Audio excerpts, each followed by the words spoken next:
Most beginners think the hardest part of business is picking up the right idea or building a brand. But that's not it. The real problem is landing your first paying client. In this video, I'm going to show you why most people fail right there and what you can do differently starting today. Here's what we're going to go over. I'm going to walk you through the 3 biggest reasons most new business owners never get a paying client. And none of them have to do with branding, websites, or social media. Then I'll show you what actually works based upon my real world experience, not theory. If you've got a skill but no one's paying you yet, this is part of what you've been missing. So let me guess, you've got a skill, maybe even a business idea, but no one's paying you. You've posted online, maybe asked around, maybe even built a website or put together a logo. And still, no paying clients. I'm going to tell you something most people won't. It's not because you picked the wrong niche or used the wrong words. It's not because your pricing is off or your offer's not clear enough. It's because you haven't figured out how to get someone to trust you enough to hand over their money. And don't feel bad. That's where everyone starts. Here's the truth. People don't buy because of your pitch. They buy because they believe you understand their problem and actually give a damn about solving it. You don't need a fancy script. You don't need a funnel. What you need is clarity and confidence. Not fake confidence, not fake it till you make it. I'm talking about knowing that your offer is solid, knowing you can deliver, and knowing that if they say yes, you'll show up and solve it. That's what your first client is buying, belief. And if you don't have that belief yet, you're not broken, you're just early. But let me be clear, if you don't work on this part now, nothing else will stick. Not your website, not your branding, not even your AI-generated content strategy. This is where most people fail, and I don't want you to be one of them. Let me give you a real example, because I've sold a lot of things over the years, but this one sale taught me more than any script ever could. I was working with Kirby Vacuums, and I'd gotten good at knocking doors, good enough that the company wanted to keep me on just to knock. But this one guy, I knew he was going to buy. He told me straight up that he was a clean freak. That was my signal. So I booked the demo myself, and when I showed up, he tried to act like he didn't know it was a full sales pitch, told me he just wanted one room cleaned. Most people would have backed off, but I didn't. I was a little frustrated, so I went all in. I put down way more dirt pads than usual, not to close them, just to prove a point. What I didn't realize was that the guy vacuumed twice a day. He had literally cleaned right before I showed up. So when he saw that I pulled up layer after layer of filth, he broke down. He literally cried. I didn't have to sell anything after that. We sat down at the table and he bought it, no hesitation. In fact, he was the first person to ever hand me cash on the spot for a full Kirby. No financing. And I still gave him a discount. Not because I had to, but because I saw what it meant to him. That's a lesson most beginners miss. Sale isn't about pressure. It's about showing someone something they didn't see before, helping them realize something they didn't know was hurting them. That's what gets the close, not the technique, the truth. Now here's the part I really want you to understand, because this is where most people blow it. That sale didn't happen because of some magic phrase. It happened because I was paying attention. He told me he was a clean freak.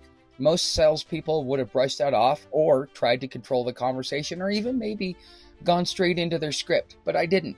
I had a conversation. I listened. I participated. I let the guy talk. See, everyone wants to talk about rapport, but they forget the fact that rapport doesn't mean being friendly. It means understanding the situation. When someone opens up, you don't pounce. You pay attention. You let them walk themselves into the truth of what they need. You're not there to trick them. You're there to clarify something they already feel. When he said he was obsessed with cleanliness, that wasn't a small talk. That was a clue.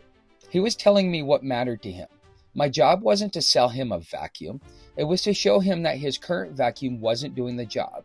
And once he saw that for himself, the sale took care of itself. That's what I'm trying to teach you here. The goal of the conversation isn't to gather ammo so you can corner someone into buying it. It's to figure out if what you're offering actually solves their problem. And if it doesn't, you move on. That's how you build trust. That's how you build reputation. And that's how you close deals without chasing people or feeling like a fraud. Let me give you another example. This one's from when I was selling insurance. I walked into this woman's house. And the first thing I noticed was an ashtray.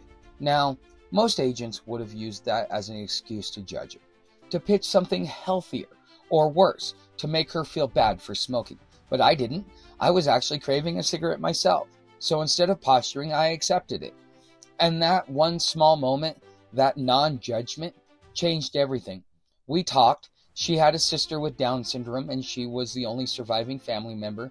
If something happened to her, her sister would be left alone. And when you start hearing things like that, you stop seeing a sale and start seeing a human being. I didn't push. I didn't upsell. I didn't chase. I helped her get what she needed and left it at that. And you know what happened? Every time she had a little extra money, she'd call me up.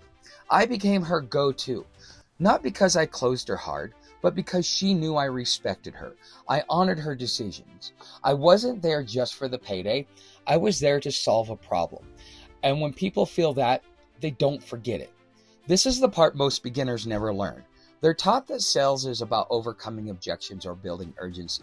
But the truth is, most objections go away on their own when someone feels safe talking to you. When you make the sale about them and not you, everything changes. The goal isn't just to make a pitch. The goal is to help the person in front of you to feel like they've been seen, like they're understood. That's what builds loyalty. That's what turns one-time buyers into long-term clients. And that's the difference between someone who closes once and someone who builds a business. If you're still thinking this all comes down to what I said in those stories, you're missing the point.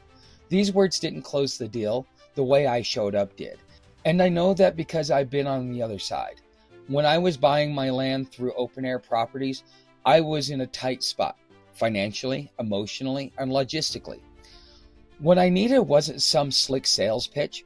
I needed someone who would listen, care, and walk me through the process without games. Stephanie did just that. She was honest, patient, and clear. And because of that, not only did I buy, I became an advocate. I tell everyone I meet to talk to her if they're buying land. That's how trust works. That's how sales actually happen. And if you want to become a great salesperson, start by paying attention to what made you say yes. Look at the things you've bought, the ones that satisfied you, that made you loyal, that made you recommend someone to a friend. What did they do right? How did they treat you? What did they not do that made the difference? Because here's another truth no one likes to talk about. You attract what you model. If you're constantly running from value, chasing discounts, or doubting everyone's price tag, your clients will show up the same way. You attract tire kickers, bargain hunters, and people who don't respect your time. But when you start investing in quality, respecting good work, and understanding that real value costs something, you start attracting people who see your work the same way. That's not theory, that's reality. So if you've made it this far, let me say this. You're not failing because you're lazy or untalented. You're struggling because nobody taught you how to sell. Not ethically, not clearly, not from a place of confidence. And the good news? You can change that. Start by asking yourself two things. What real problem am I solving? And do I actually believe I can solve it better than most? If the answer to that second question is yes, you're ready to get your first client. And if you want help getting there, I put together a free 3-part video series that breaks this down step by step. No fluff, no theory, just real strategy based on what's worked for me and the businesses I've built. And you can grab it right now at aihomesteader.com or hit the link in the description. It'll be the first one. If this video helped you, drop a comment below and let me know where you're stuck. I reply to every serious message, and don't forget to subscribe because I'm just getting started.